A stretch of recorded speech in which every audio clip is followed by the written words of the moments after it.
Les terroristes perpètrent un massacre atroce contre civils et militaires à Khan al-Assal.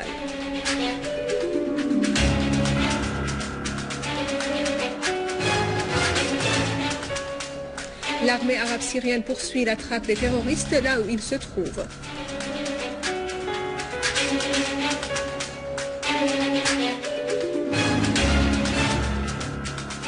« 29 millions d'Égyptiens mandatent l'armée de venir à bout du terrorisme.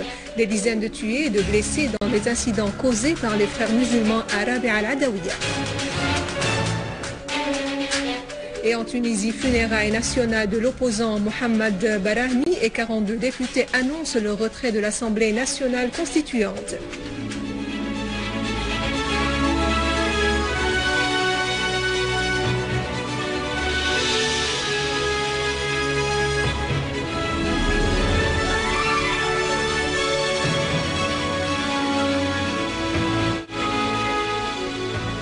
Bonjour, après les titres, voici notre journal.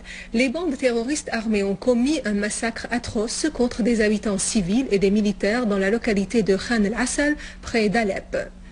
Un groupe terroriste qui se prétend brigade des partisans du Khalifa a reconnu ce massacre terroriste. Les corps des victimes civiles et militaires ont été mutilés et déposés dans une fosse commune à la périphérie de la petite ville. Les terroristes ont de même brûlé plusieurs autres corps. À Qaboun, à Damas, les forces de l'armée syrienne ont découvert des tunnels creusés par les groupes terroristes et à Homs al-Khalidia, des unités des forces armées ont repris le contrôle de la région de la mosquée Al-Ghufran. Dans la banlieue de Damas, des unités de l'armée arabe syrienne ont découvert pendant leur traque des groupes terroristes des tunnels sous les bâtiments résidentiels dans la région de Qaboun. Les terroristes utilisaient ces tunnels pour se déplacer et transférer leurs armes et munitions. Les tunnels servaient également de repères pour ces groupes terroristes.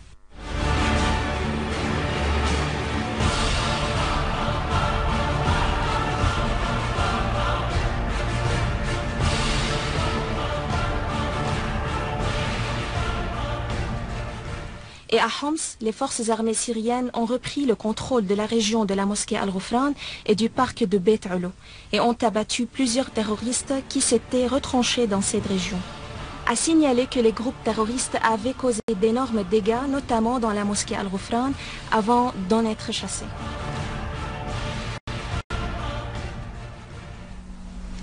Dans le gouvernorat de Daraa, l'armée arabe syrienne a liquidé un nombre de terroristes au cours d'une série d'opérations ciblant leurs groupes dans les localités de Hirak, Naameh, Al-Aqraba et Harra.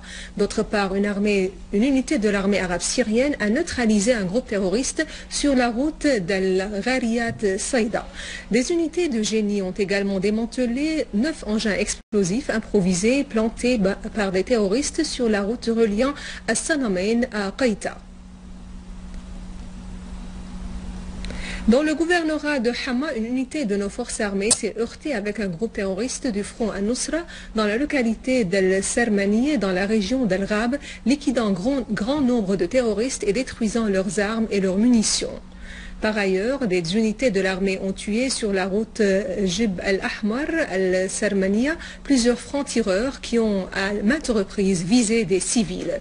Toujours à Al-Ghab, une unité de l'armée a attaqué un repère des terroristes à Harish al-Qasabiye, liquidant grand nombre de terroristes et détruisant leurs armes. Par ailleurs, 3 repères des groupes terroristes de Jabhat al-Nusra ont été détruits par l'armée dans les régions de Qamb et Zayzoun.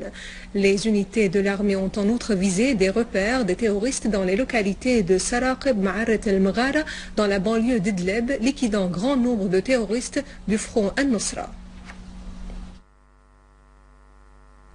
À Homs, des terroristes ont attaqué à coups d'obus la raffinerie de la ville, causant d'importants dégâts matériels dans les lignes de production du gaz.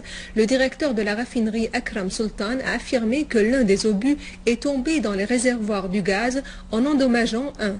Sultan a ajouté que le personnel de l'unité de sécurité industrielle a immédiatement déchargé le réservoir et entamé les travaux d'entretien. 2 obus sont en outre tombés près des unités du remplissage du gaz sans causer de dégâts ou de pertes en vie humaine parmi les travailleurs de la raffinerie. Un communiqué de presse publié conjointement par le ministère des Affaires étrangères et des émigrés de la République arabe syrienne et par les Nations unies sur la visite de la délégation de l'ONU à Damas a précisé que, à l'invitation du gouvernement de la République arabe syrienne, le haut représentant pour les affaires de désarmement des Nations unies s'est rendu à Damas les 24 et 25 juillet. Le président de la commission d'enquête de l'ONU s'est entretenu avec le vice-premier ministre des Affaires étrangères et son adjoint pour discuter du travail de la mission.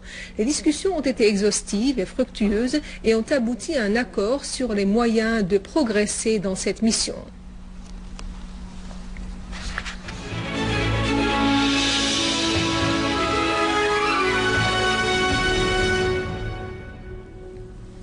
Des milliers de Tunisiens ont participé aux obsèques du dirigeant de l'opposition Al-Barahmi qui ont eu lieu dans le quartier d'Al-Khadra en plein centre de la capitale tunisienne. 24 députés tunisiens se sont retirés de l'Assemblée nationale en signe de protestation contre ce crime horrible et en vue de réclamer la dissolution de l'Assemblée et le renversement du gouvernement dirigé par le mouvement Al-Nahda. Al-Barahmi, chef du parti tunisien nassérien unioniste arabe qui fait partie du Front populaire, s'est sacrifié pour la Tunisie et pour la révolution volée par les frères musulmans. Ainsi, la Tunisie rejoint l'Égypte dans son rejet de l'islam politique. En Égypte, les affrontements se sont renouvelés entre les partisans de Morsi et ceux de l'armée au cours desquels 7 personnes ont été tuées à Alexandrie et des centaines ont été blessées dans d'autres villes égyptiennes. 29 millions d'Égyptiens ont afflué sur les places principales en signe de soutien à l'armée et contre le terrorisme et pour établir la sécurité et la stabilité dans le pays. Au Caire, un grand nombre d'Égyptiens se sont rassemblés sur la place Tahrir et près du palais Al-Ittihadiyya pour participer aux manifestations de millions baptisées non à la violence et non au terrorisme. Des centaines de milliers d'Égyptiens ont scandé des slogans et levé des pancartes exprimant le soutien de toutes les composantes du peuple égyptien aux forces armées dans l'affrontement du terrorisme et de la violence qui menacent la paix et la stabilité du pays. D'autre part, le ministère égyptien de l'Intérieur a appelé les civils à ne pas se rendre au cours des prochaines 48 heures près de la place Rabi al-Adawiya pour assurer une dispersion calme des protestataires et éviter toute menace à la vie des citoyens. Le comité de la reconstruction présidé par le vice-premier ministre pour les affaires des services, Omar Ghalawanji, est en train d'élaborer un projet pour la construction de logements dans les régions de Hassia et Adra d'un budget de 1,70 milliard de livres syriennes. Ce projet s'inscrit dans le cadre des plans du ministère pour la réhabilitation des infrastructures et des services publics endommagés en vue de préparer le terrain pour le retour des déplacés dans leurs villes et villages le plus vite possible.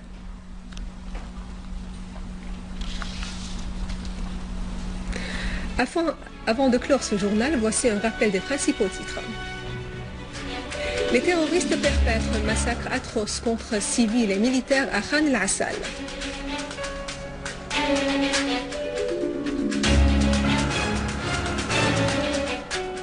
L'armée arabe syrienne poursuit la traque des terroristes là où ils se trouvent. «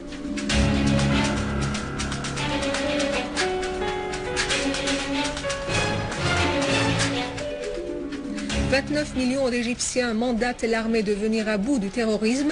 Des dizaines de tués et de blessés dans des incidents causés par les frères musulmans à Rabi al-Adawiya. » Et en Tunisie, funérailles nationales de l'opposant Mohamed Barahmi et 42 députés annoncent le retrait de l'Assemblée nationale constituante.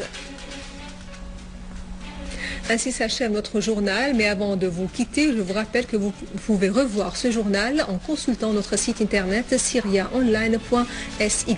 Au revoir.